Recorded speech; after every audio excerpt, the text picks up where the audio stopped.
guys, we have a couple of special guests visiting us at the tavern today. You've seen this tag team on IWC and GCW, the Fashionista, Calvin Couture, and the Trophy Boy, Tyler Klein, the Runway. What's going on, guys? How are you?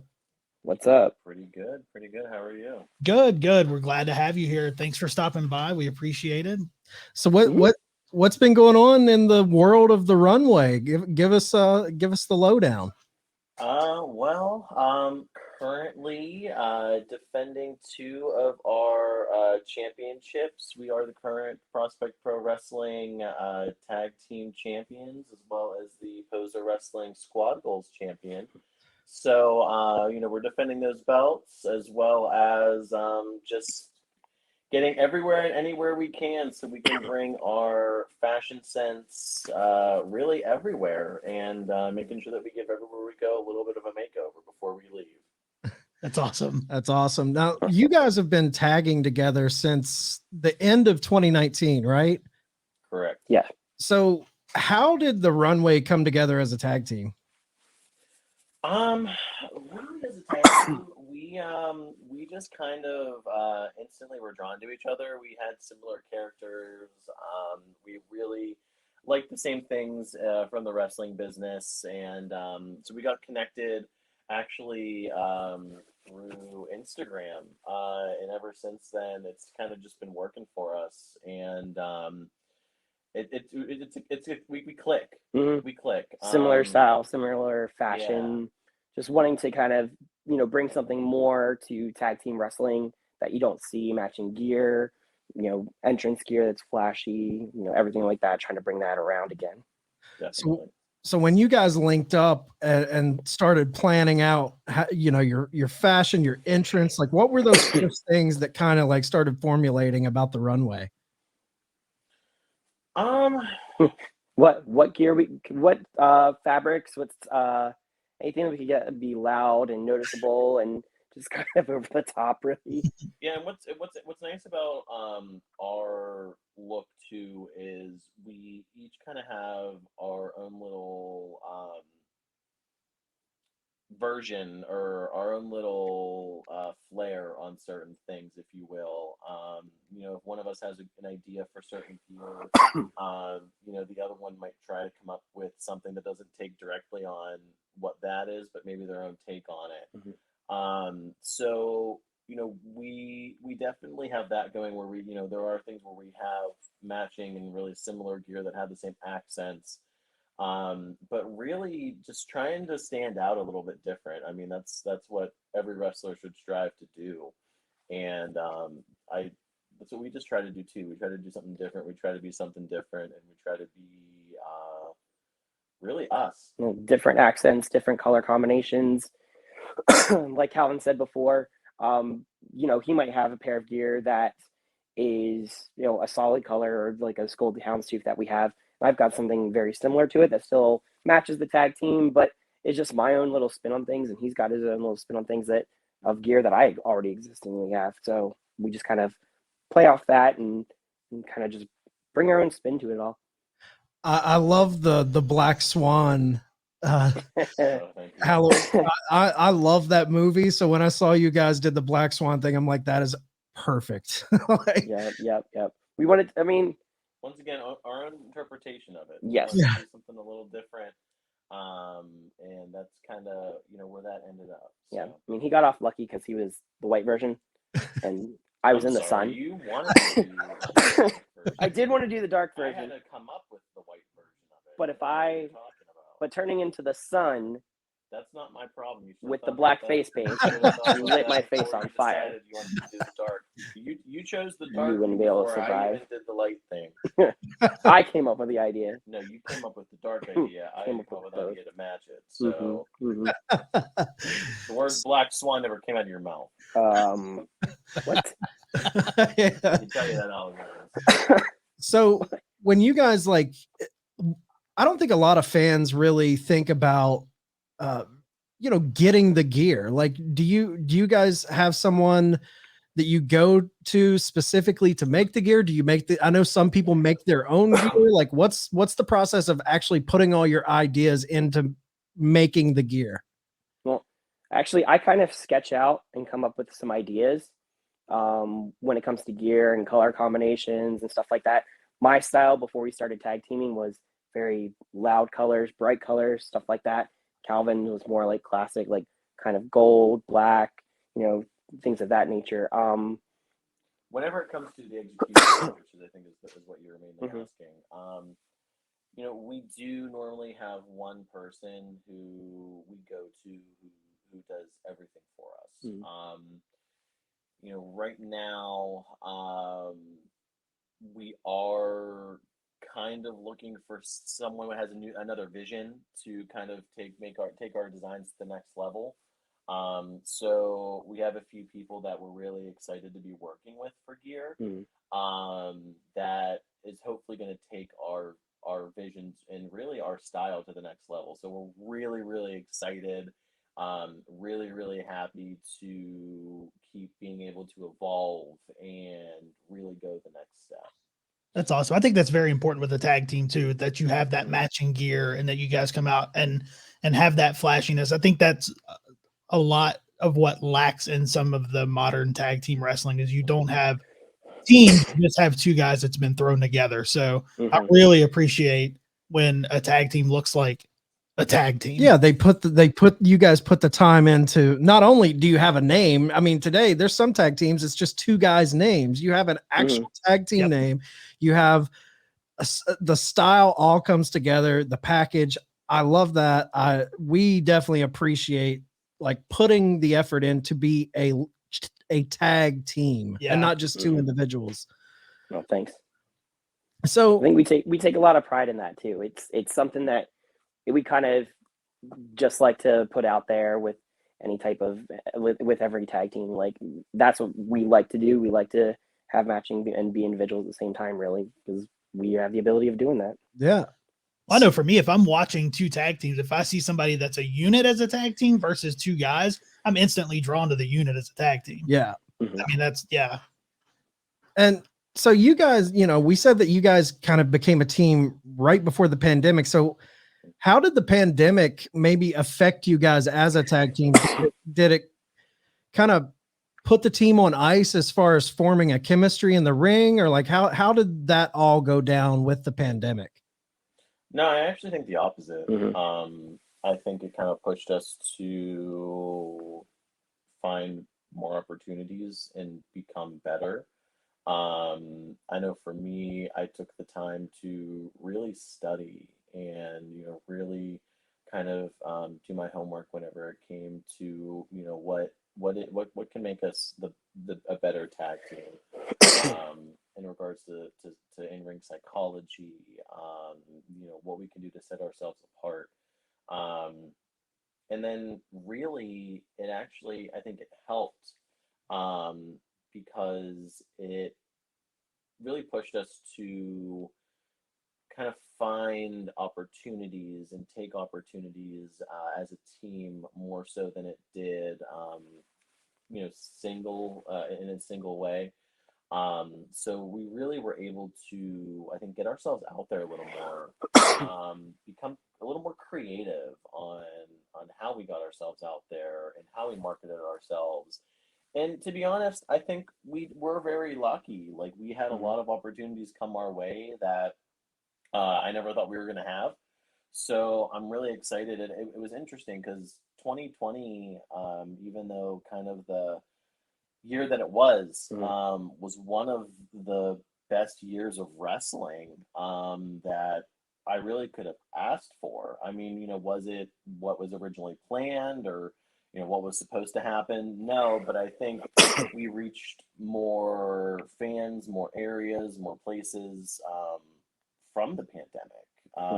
And, it was definitely a lot more positive than I thought, especially whenever everything kind of went down.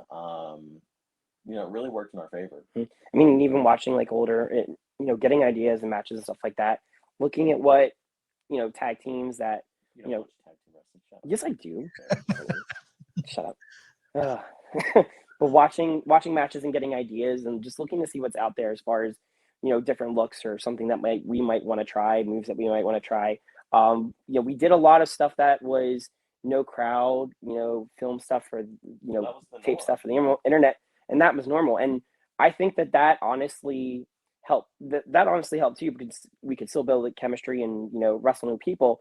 But it almost gets you a little bit more focused on camera work. Like, we've been working in front of crowds for so long, like, you start realizing, where the camera is, where the photographer is, stuff like that, which a lot of people, don't know how to do. And you find that, and it actually helped us build that a little bit more. Also made me realize I make a lot of weird faces and stick my tongue out at awkward moments during matches, but that's just me. But I think it really did help us. I mean, wrestling then turned into more of how can you promote yourself, not just the show crowd that you were going to be on. Like, what can you do on social media that can reach more people, get more fans, bring a light to you. I mean, it's a focus, but the pandemic shouldn't have, but that's what the pandemic, helped out with, because you had to get out there and still figure out how to reach people who were now at home and give them some form of entertainment, some form of, hey, this is who we are. Yeah, that's one of the more like interesting things in the pandemic, that as a fan, just sitting back and watching how all of you guys have kind of reinvented the way to get yourself over through online social media, stuff like that. It's been an exciting time for a fan, because there's so much extra content outside of just going to a show. But I mean, 2020 and 2021, it seems like you guys have been killing it. I mean, you've been super busy. So what's the independent scene been like for you guys in the past 2 years? Like during pandemic and post, I guess we're still in it, but we're coming out of it. So what's it been like these last 2 years? Just reaching out and getting new places, making connections, really, like taking opportunity. I think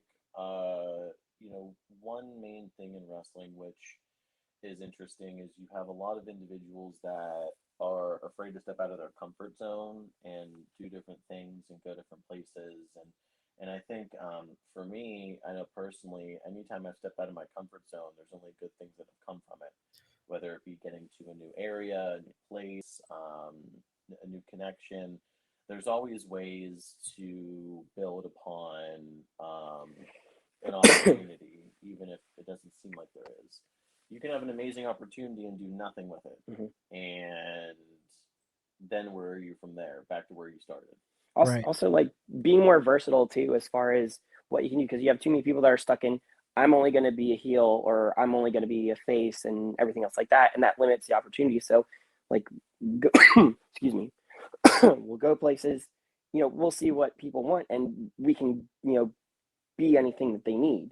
We can be a heel, we can be a face tag team, comedy, whatever. We can, be very versatile, and that's what I think helped. That's what the pandemic, helped do. It made you, like Calvin said, get out of your comfort zone and try different things. Try something that you might not be used to, or you might not have done before. Because before this, I mean, basically both of us were pretty much strictly heel. No, I was. No, I was not. I was not. I disagree with that comment, but okay, I was. I've always stepped out of my comfort zone. So it's different for me than it is for you. I can't speak upon you, but it's always been different for me. And I wasn't necessarily meaning step out of the comfort zone for just the team. I was meaning in general. But I digress. So you talk about the comfort zones and stepping out of them. So go deeper into, for each of you, what was something that you tried? Was it working babyface for one of you? Was it like, what was something that you tried that was stepping out of your comfort zone? For me, it was being more babyface, because I'm not used to, I when I go out there, like, I'm always expected to be booed a lot of the times, because that's just the character that I portrayed for a good bit and stuff like that. So, being baby and doing stuff like that and having those type of matches, it made me step out of my comfort zone and be like, well, you know what, I could do this, or I could do that. It really did kind of push me a little bit more and make me get better. So, I mean, that's what it did for me. And I don't know, for me, I mean, I've always, like, even prior to wrestling, I've always felt like, you know, if you're doing something right, if you're not comfortable, because you're learning from it. But really for me, I think one of my biggest stepping out of my comfort zones was whenever I did, prior to the runway, I did a tryout, or I was on a tryout show with Nova Pro Wrestling. I don't know if you guys remember that place or not, but I was on one of their tryout shows.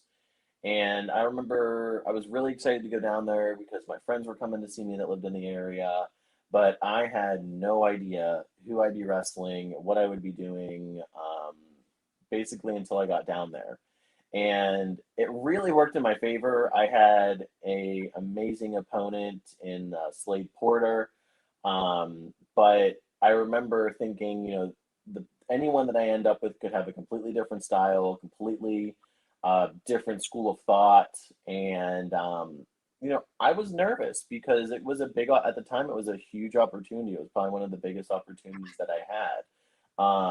But I got through it. And, you know, sometimes in wrestling, not everything's perfect, but you get through it and you learn from it and you go from there. And I feel like that is still one of my favorite matches that I've ever had because I could visibly see myself getting pushed out of my comfort level. And I really enjoyed that. As for one recently, I don't know, for me, I get more pushed out of my comfort zone with being in singles matches than I do tag matches. Yeah. I'm not sure why. I think it's because whenever you're in tag team matches, you're working with somebody, so it's easier to work off of someone. But recently I actually had a match with Matt Connard, and it really challenged me because it stripped me of a lot of what I knew and took me to another level to become more of a classic type of wrestler, which is something that, you know, with me, you get a lot of character. So that was definitely something that pushed me out of my comfort zone. And I was really happy with that match and what I did. So, you know, it's just the small things that you remember. So how did you guys get involved with GCW and Effy's Big Gay Brunch? Like how did that come about? And talk about the experience, because those shows are very, very popular. They always have great cards. So what was it like to be a part of that, and how did it come about? So I met Effy, want to say it was, I think in 2018, I met Effy. I met him in New York City. I can't remember what show I was on, but I remember he was on the card. And instantly gravitated towards his energy. He was just such a great guy to approach, and you know, it was whenever he was making a lot of waves and was really going everywhere and anywhere, and I just remember talking to him and making that connection and really just getting that general feel for him. And I'm trying to think. I don't remember how it came about, but whenever he reached out originally for, it was WrestleMania weekend before everything. It was supposed to be the 2020 WrestleMania before the pandemic happened. And I can't remember what happened, but I think we were going down there anyway for something, because my brothers I have two brothers that live in Florida, so I was going down there for some reason. So it just kind of worked out that we were going to be down there. And he's like, hey, do you guys want to do this? Great. Like, sweet. We'll be there anyway. So, like, it's only an added bonus. And then from there, he never forgot about us. So whenever the first collective came around, he asked if we were still interested. And, of course, we jumped right on it. And, you know, the rest is history. And the best part about that one is that whenever we came out for the GCW one, that they did, the first brunch, when we did the Twink Gauntlet, we didn't come out as individuals, we came out as a tag team, and we were the only ones that did that. So I think it helped bring a lot of attention to that and to the team, because it kind of showcased us a little bit. And then, of course, with the second one, you know, it was a tag team gauntlet. So obviously, the original gauntlet. Yeah. Why not? I mean, of course. But everyone found love, so obviously we had to come back and do that. But with the second one, you know, we wanted a way of having fun and standing out, because we knew, you know, with all the great tag teams that they had there, everybody was going to do moves. You know, what could we do to, you know, bring a lot of fun to, you know, the brunch and to the gauntlet and stuff like that. And I mean, we did that. And the best part of the shows, the collectives, you have a lot of people that really have a passion for what they're doing. And, you know, you follow people on social media, and whenever you finally get to meet those people or see those people again, like there were people at the collective that I might have met once or twice, and it's just great seeing people again because you make those connections, and it really is like seeing old friends too, because, you know, you might not see these people all the time, but it's like whenever you're there and you see them again, it's always great to see them. It's always great to make new friends, and it's always great just to be around people that share the same passion as you, and that ultimately have the same goal as you. And I think that's what makes the collective so special, and that's what makes the whole event, I'd say, so special too. Not only that, but not only the brunch, but the whole collective in general. And going into it too, it's funny, like, you know, all these people and you've seen them and you know who they are and stuff like that. But the weirdest thing really was like people knowing who we were at the time. Yeah. Like people like, oh yeah, I know you from like on social media and this and that, and you're just kind of standing there like, me? Really? Yeah. You know, like it was just a little bit of that is a little bit of a shock, but it's really cool. And everybody's really chill backstage. Everybody's there to have fun. It's, you know, calm, and it's just like seeing new people, making new friends. And, you know, a lot of the people that we have met, like you said, like we see other places, and it's always so much fun to reconnect and talk to them again and just, you know, see them again. It's like just building those friendships and keeping those connections. That's awesome, because I know when the first big collective happened after the pandemic, it just seemed like everyone coming together to kind of, you know, like, okay, we've made it through the storm. We're going to put on this epic showcase of talented people coming together. It was a lot of fun to watch. I can't imagine what it would be like to be a part of that. It was definitely an experience. All right, so let's take it back just a little. Well, we'll take it all the way back. So growing up, have you guys always been wrestling fans? And if so, what were some of your earliest wrestling fandom memories? Yes, for me, yes. I can't speak for him, but for me, yes. I really remember the most vivid memories, I should say, were when Monday Night Raw started back in '93. Those were some of my most vivid memories. Same. For some reason, I remember a lot of, I want to say it was like summer. It was like from like King of the Ring to like SummerSlam. I don't know why, but I remember a lot of those times, those shows, those events. Really, whenever they were kind of going through like the whole Lex Luger, Yokozuna, like the Lex those Express. were some of my Lex Express. Yeah. Sean and Marty were having some great matches at the time. One of my classic favorites was Marty and Doink, 2 out of 3 falls. That was one of my favorites. But yeah, those are some of my more so vivid memories of wrestling, and I really I've been a fan ever since. So ever since I really remember. I was a fan when I was little. I had a lot of like people for Christmas would get me like books where I was like part of Hulk Hogan's story and all that. Unfortunately, I ran into the fact that I had 2 younger siblings. So once the Attitude Era sort of kicked off, because all of my friends in elementary school were big wrestling fans too. Who was it? What do you mean? In elementary school, who was it? Whose friends weren't fans? Okay, well, I grew up in a hick town. So everyone loved it in the Attitude Era. I didn't talk during your story. I didn't talk during yours. Jesus. Be more interesting. I don't know. Go on. This wasn't being recorded. I just go on. But since I had younger siblings, somebody cursed on TV, and my parents, being the overprotective people that they were, weren't allowing me to watch wrestling. So I would sneak. And when I got into high school, since I lived and grew up in South Jersey, and I lived in the middle of nowhere, we got satellite. So when I was in high school, I would sneak downstairs, and the only thing you could watch around midnight, in down there, was actually CZW. Oh, So wow. I went from people cursing to people almost killing each other. So I would watch that. What a time to be alive. Yeah. So I would watch that on TV. And then I went to college and met friends who were like on the wrestling team and stuff like that. And a couple of them had started training when I went to college. And it was something I'd always wanted to do. But my most vivid memories were always like, Macho Man and Hulk Hogan, because, that was the era that I grew up with. And just kind of like, those are things I always gravitated to, because everything was loud and it was bright and it was over the top, and that was, my favorite thing.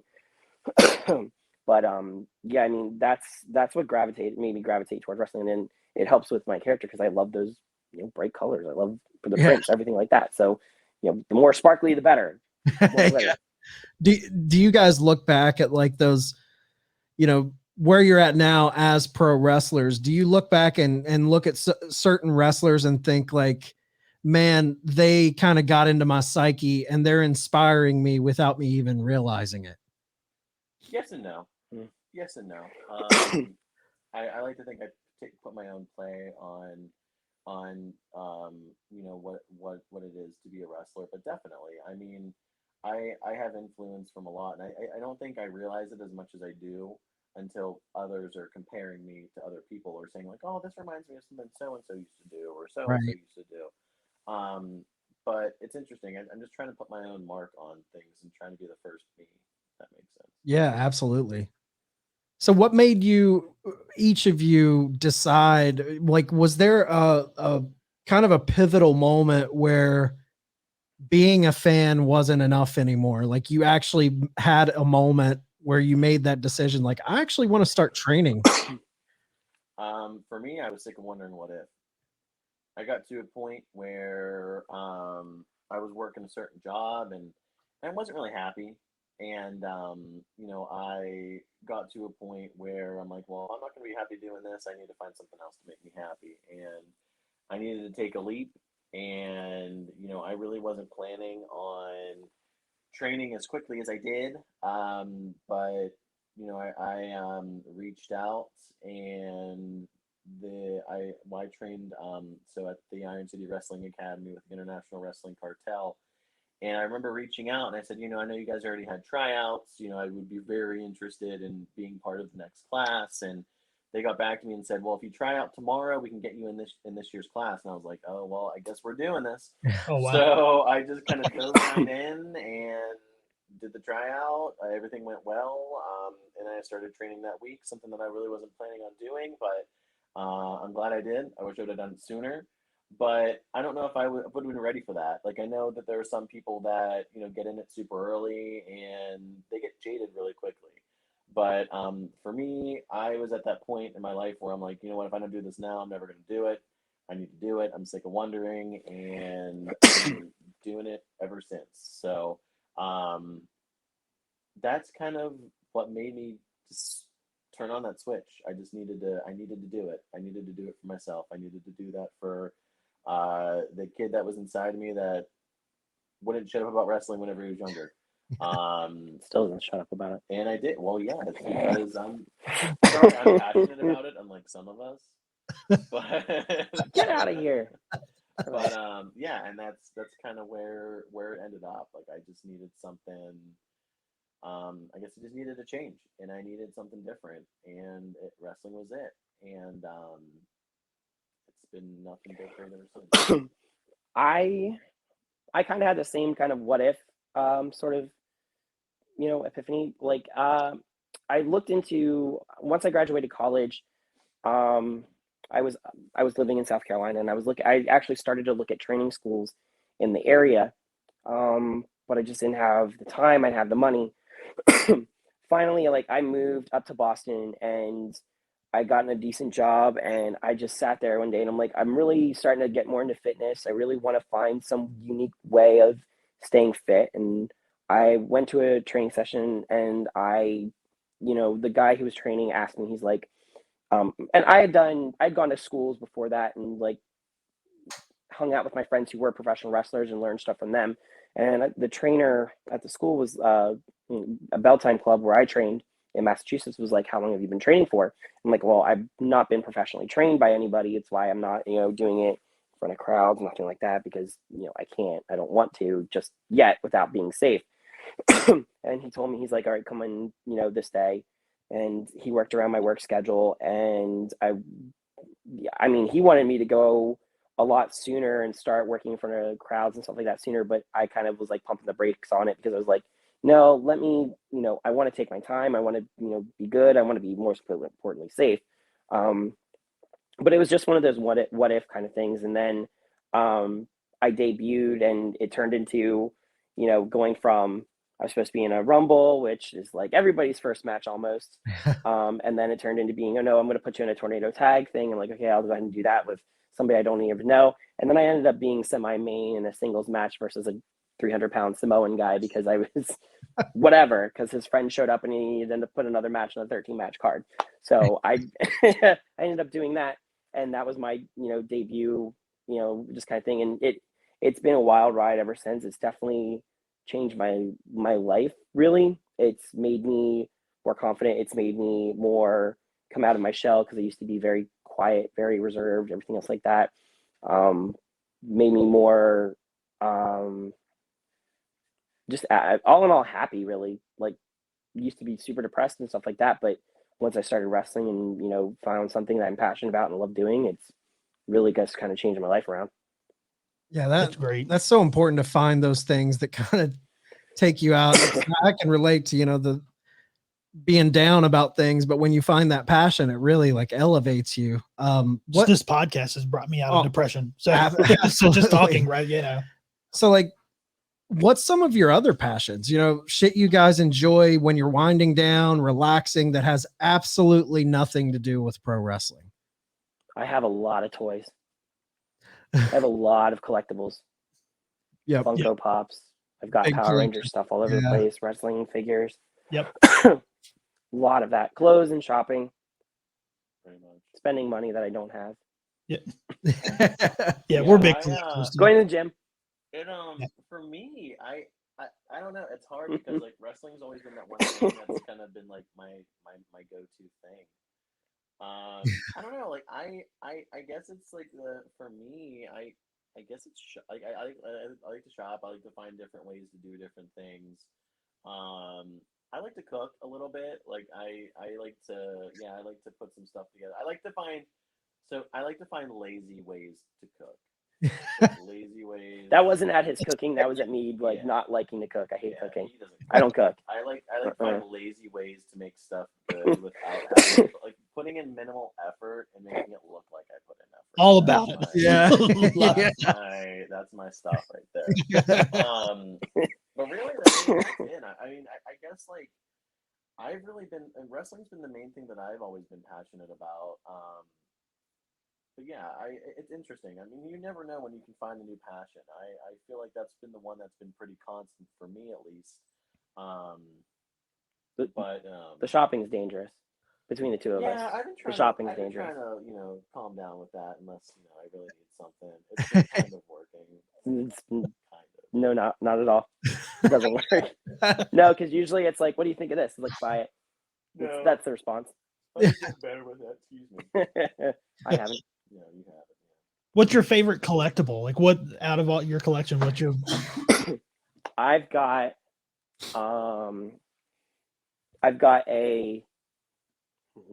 feel bad saying the price. I've got a $300 Megazord. It's about yay big. Awesome. And everything is super articulated. All the Zords are the original Mighty Morphin Megazord. All the Zords are super articulated, and the horns from the Triceratops come off, and it makes me really happy because that is the most coolest thing ever. But that is probably my favorite collectible. Like, that's my no-touch collectible. Yep. My friend accidentally was messing with it, and the Triceratops dropped off. I might have almost committed murder when he did that, because one of the feet fell off, and I thought it broke. And I literally told him, I was like, "You're either going to buy me a new one, or you're going to buy me a new one or you're going to die. You have those 3 choices because I was so mad. Some people Dramatic. Actually, it's funny. My favorite collectible is actually one of my first Hasbro action figures I ever had of Macho Man. Oh yeah. Yeah. I mean, it's seen better days, but it's still my favorite. Was it the orange trunks one? No, it was the full white jacket. Oh yeah. With the full white jacket, and I think Had the tassels hanging. green with the yellow Loved. tassels, the neon yellow tassels. Yeah. Chad's got one immortalized on him. Yeah, I've got a tattoo of a Macho Man Hasbro figure on my arm. There you go. And when it's worn out, that just adds to the memory because you actually, Oh yeah. yeah. Yep. So you guys talked about, working baby, working heel. I'm really interested in like character building in wrestling and how it relates to crowd reaction. So what inspirations when you guys created the runway and your individual personas, like, do you set out with a specific like emotion you're wanting to evoke from the audience, or is it like specific to each crowd or Anger. No, I think it's specific to where you are. It's specific to the crowd. Yeah. 110%. Because there's different types of crowds now. There are crowds that want to see characters. They want to see storytelling. There's crowds that want to see wrestling. There's crowds that will all cheer the bad guys, boo the good guys. Like, and I get it. Everyone can pay a ticket and can do what they want. But for me, my goal is if I'm going to be somewhere, and depending on where we are, of course, and who we're wrestling, I don't want people to be told to boo me, right? I don't want people to be told to cheer me. Yep. I want to evoke that emotion myself. And there's been time and time again where we see it in mainstream wrestling. You can't push things down people's throats whenever it comes to booing, cheering, whatever. So I'm really a fan of natural reaction, and really just feeling it whenever you're there. As far as having like an idea in your head whenever it comes to who you're emulating or what you're doing, I actually find a lot of my inspiration from outside of wrestling. How can I take things from different shows, different movies, and put that emotion, put that feeling, put that attitude into what I'm doing in wrestling? And I was told very early on that you can't just use wrestling as inspiration. You have to use everything as inspiration, because if you continue to use something that someone already does, you're going to get compared to them. And that was the one thing that I never wanted to do, was get compared to them. A lot of the times, people see the bow tie, at least for me, and they're like, "Oh, fabulous ones," or "Oh, Rick Martel," and it's like, I'm not one of the fabulous ones, right? I'm not Rick Martel. I'm Calvin Couture, and I am. And you'll realize that whenever I'm in the ring. So that's kind of where I go with it. I just try to find inspirations from other places and bring them into my character. I mean, I get a lot of inspiration from it's kind of part of the course to our name from fashion stuff. I'll watch Project Runway, get ideas. I do a lot of weird and interesting stuff with my hair. I'm pretty sure my hair's been 3 different colors in the past 3 days, 4 days. I don't know. I dye it all the time. So I just try and find different ways. As far as crowd reactions, I mean, I don't need. Once you come out of the curtain, right then and there, your entrance should be really the thing that is going to set the tone for how the crowd should be reacting to you. If you can't establish that in your entrance, then the rest of the match really doesn't matter. I mean, we wrestled in Georgia. It took us 3 minutes to get to the ring because we were yelling at a group of people and they were yelling at us, and it just went on for a while, and they viscerally hated him, Right. and the people on the other side viscerally hated me. So I mean, and that was before we even got in the ring. And we hadn't even established, the characters yet, as far as like wrestling, but they knew who we were when we came out of that. Really wanted to see us get our asses kicked. Mhm. And that has to be like, explain that feeling when they are viscerally hating you. Are you guys just inside like so excited over the heat you're drawing? You got to be pumped. I mean, My focus is to try to not trip over the words that I'm saying when they're coming out of my mouth. yeah. I just give dirty looks because I do Focus, trip over the words. I let him talk most of the time because I do trip over the words. So I just kind of make looks and, I don't know, weird gestures. Usually what I do. What's better, to get that just crowd that wants to see you get your ass kicked, or get that crowd that's just cheering you? Ass kicked. Yeah, I love that. Definitely ass kicked. Because if you win, it makes it so much better when they don't like it. That's great. So what's one thing about modern wrestling for you guys right now that you love, and one thing about modern wrestling right now that you think is maybe lacking? So for me, one thing I love about modern wrestling right now is I think the independents are as strong as they've ever been. Yes. And you see more people getting opportunities, which I think is phenomenal. I think one of the things that I'm really not a huge fan of in mainstream wrestling right now is people that think that they have to do 512 moves Took my answer. to do Yeah. to stand up or do certain things. Which, I mean, there's nothing against those people that have that style. That's a very popular style right now. Is that my style? No.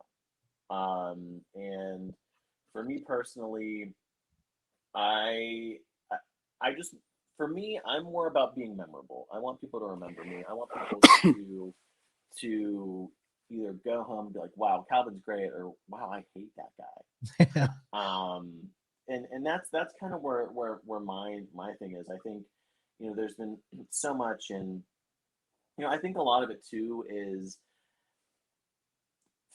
fans are starting to want more and more and more, but then there's some fans that are like, maybe do a little bit less so I feel something. So I think you have different types of fans too that go into it, but that's definitely what I would say for that.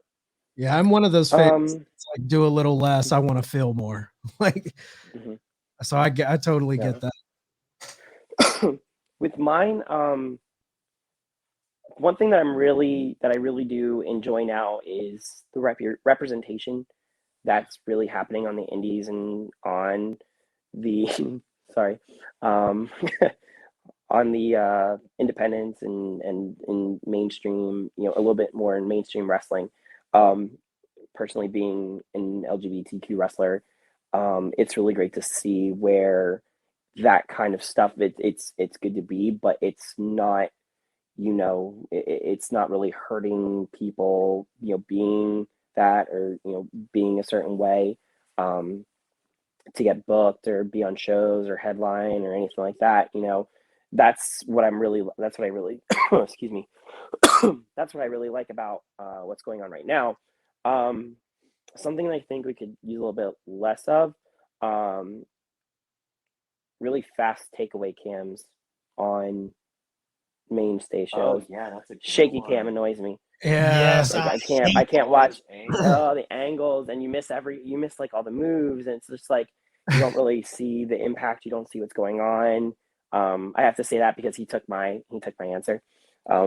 But yeah, I mean, that's the one thing is like I can't sit there and watch because I'll sit there like I'm like, oh my gosh, I feel like I get like a headache. Yeah, it's awful. The zoom in and out, it's terrible. It's like, just let But the I mean, it's to let the action it's go. to cover if it's to cover a mess up or something like that. I mean, it's part of wrestling, Right. Things aren't going to always be super crisp, and that's sometimes the fun thing about it. Like you're going to see it's like, oh wow. Well, that's what made ECW so popular too. Like, Yeah. if they messed up, we meant to do that. Right. It's just it shows the realness in all of it, and and don't get me wrong, I enjoy Botchmania like everyone else, but it's I think what it started out as being and what it is, you know, it's just another YouTube series or whatever. But we're all just trying here. You know? Yeah. Like we can't be perfect all the time. It is what it is, especially on like a main stage, which is interesting because you think of a main roster type of talent as being perfect, and I think it's nice too because it shows that not everyone's perfect and that things happen, and you know that it is an art form, but it is still technically it's still a sport. I mean, you're Right. still out there doing the thing, and you're still out there really, you know, trying to take it to the next level. So, I mean, it's just like any other sport. It's just there's entertainment involved too. It just gives me motion sickness. The fast moving, it's like, ugh. I like seeing, I don't like it seeming so perfect and packaged, and I like seeing the rough edges. It almost reminds me of like being a kid and watching Saturday Night Live. And some of my favorite moments were when some of the comedians would break character and start laughing. Like and I didn't hold it against them. I love that aspect of it, the live aspect of it. It's at the end of the day, it's human. Like I know it's supposed to be, you know, out of this world and larger than life, but I mean, everyone's human. You know, Right. everyone's. It's entertainment, and if you're losing the entertaining part a lot of times because of switching everything so fast that you miss any impact or miss or trying to cover something up, it just takes away from the entertainment value, really, to me. So before we wrap up, I wanted to kind of touch on what you said, Tyler, about representation. And have you guys noticed, like from the moment you entered the business to now, have you seen a change? Like, have you felt a change? And can you speak to that a little bit? I can. I mean, I've always felt a change, and well, seen a change, but like getting into when I first started wrestling, getting into it, being LGBTQ made me very nervous about being in it because you feel like, at least I felt like I was always going to be judged or looked at as being a certain way or trying to do stuff that was inappropriate or something like that, and would it affect getting booking, stuff like that. And that's actually when I had first started, before I had moved here, before I moved and was still in Boston, and we had been friends for a bit on social media. I actually lost a booking due to, Allegedly. Okay, I've seen the messages. Shut up. But I lost a booking. The guise of it was them saying that I wasn't trained. The person I was wrestling was actually my trainer. And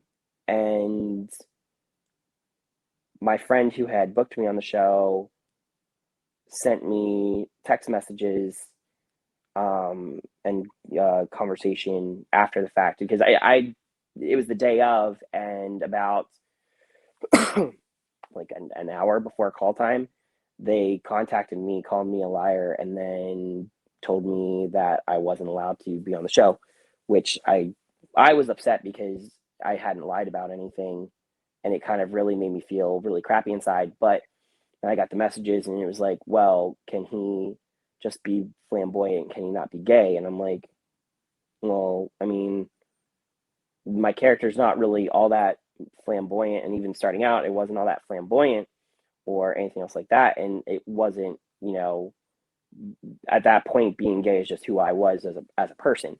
But it was one of those things where it was like, it kind of hit a little harder because it was the first time. I mean, I'd had, outside of wrestling, I'd seen things and some things that happened to me, but this was the first time where it kind of just really affected me a little bit more. And I mean, just talking like with my trainer, talking through it, it just kind of was one of those things that was just like, it just kind of hits you in a weird way.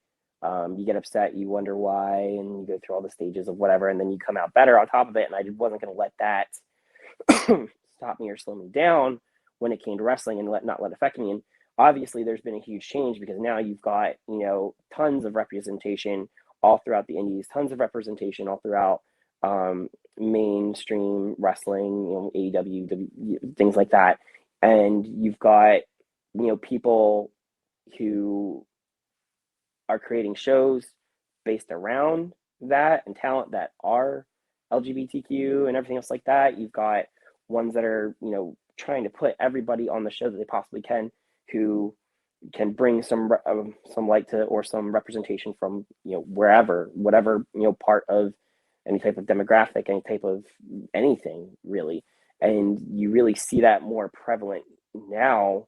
Honestly, I think you could honestly attribute some of it to the pandemic a little bit more. I mean, there wasn't really many LGBTQ shows prior to the pandemic. Effy's Brunch was going to be one of the biggest ones, and when it finally did happen, it was extremely popular. They've been doing it and doing all that, and people have done other shows that are just like that too, and it just kind of shows that don't, what some people say is like, don't just book LGBTQ wrestlers during Pride Month and that's it. Keep them around, because there's some very talented people out there. And I think that there's been a huge change in that in the past couple of years. And what's great too is something that I think took a little bit to change is,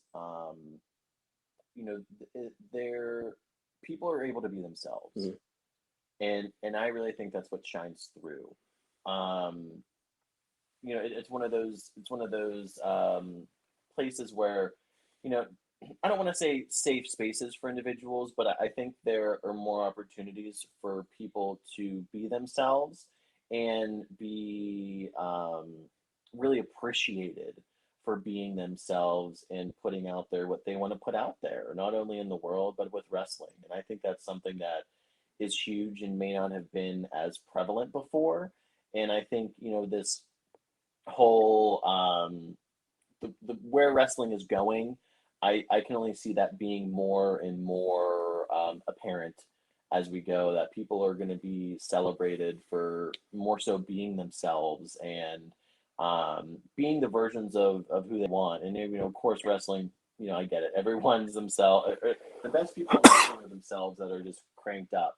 And I think you see a lot of that being more apparent now, and it's more comfortable with a lot of places as well.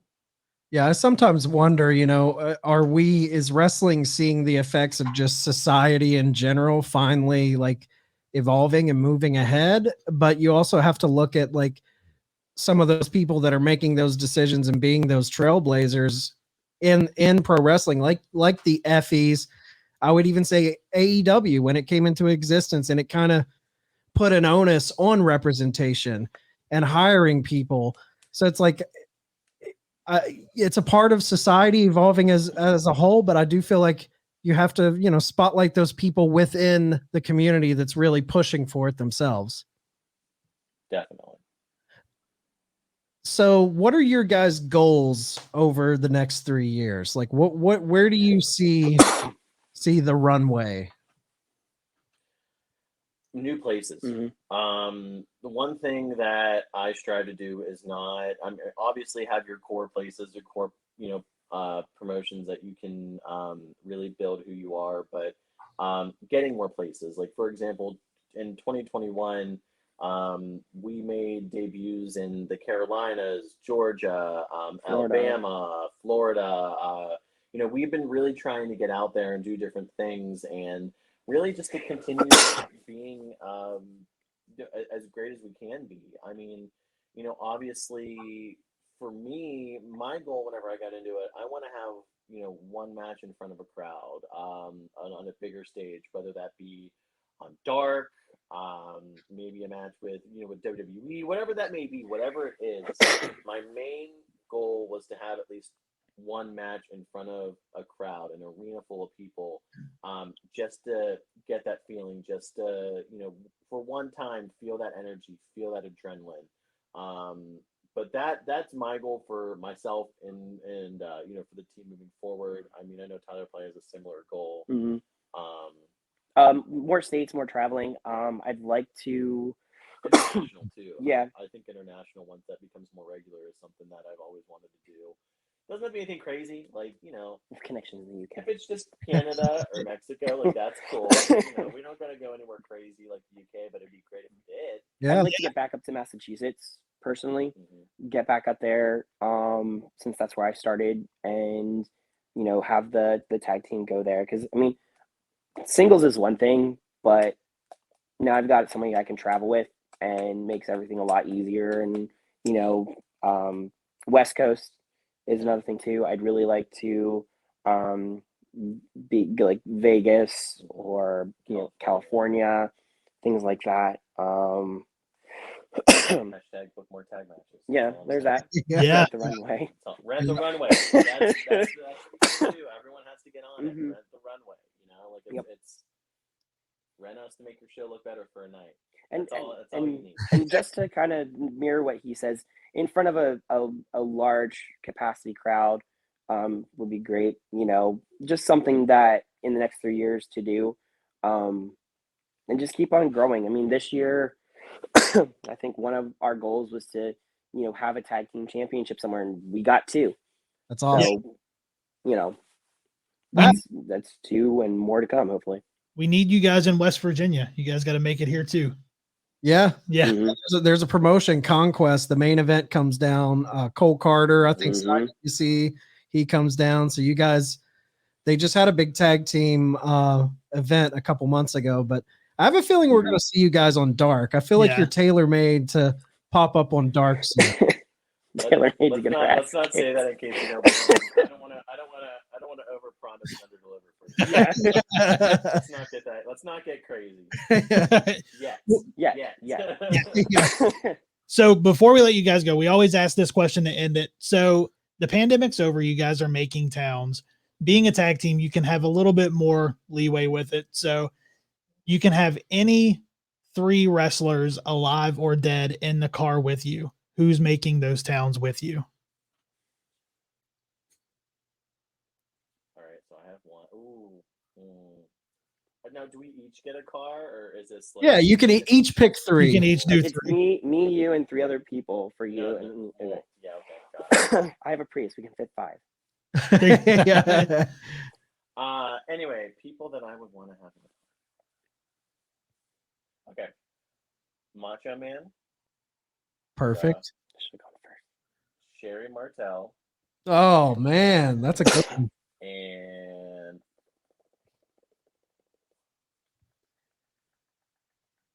this last one's gonna get me. Randy Savage, Sherry Martel, and oh, you guys got me. Okay, you know what? I'm gonna say it. Let's do Randy Savage, Sherry Martel, and Luna Vachon. Those are my. Oh, that's a hell of a car. We've never got Luna Vachon. That's a perfect pick. Yes. Those are my 3. All mine are alive. Go ahead. It's fine. Yeah. All of mine were dead. Yeah. So Honestly, mine would probably be just because just spit it out. I've enjoyed. Right. Yeah. Finn Balor, just because I would love to hear a lot of stuff from Japan and UK and everywhere he's been. I think he's really talented. And then Tyler Breeze and Fandango, because they were one of my favorite tag teams. And you're shocked I didn't say Matt Cardona, but I'm a little shocked I didn't say that. I am Yeah, but it would be those would be my 3, 2 of which are probably easier, but than the third. But those would be my 3 to kind of, and also too because I kind of did a Fandango costume about last year or 2 years ago for a Halloween battle royal. So It's a great there's that. team. It is. Well, thank you guys so much. Let everybody know where they can find you on social media. Yeah, of course. So we are on Twitter at Runway Wrestling. We also have a Runway account on Instagram. But also I am on Instagram at Calvin Couture and on Twitter at Calvin_Couture. And then I am on Instagram, Twitter, Facebook. Tyler Klein on Twitter. Tyler_Klein. Oh, wait, no, Tyler_Klein on Instagram. Sorry, I changed it around. And then Trophy Boy, I screwed it up. What the hell? I don't know what And you know my handles are. I have so many social medias. I'm Tyler Klein on Facebook, Tyler_Klein on Twitter, and Trophy Boy _Tyler_Klein on Instagram, because it's always the one I can't find when I try to tag it on the Runway account. That's what it is. Yep. Thank you guys for coming on and doing the show. I can't wait to see you pop up on Dark. It's going to happen. It will happen. And yeah, you guys have a good night. We appreciate it. Thank you. No, thank you. We really appreciate being here. Thank you. Absolutely. Have a good night. You too. Yeah.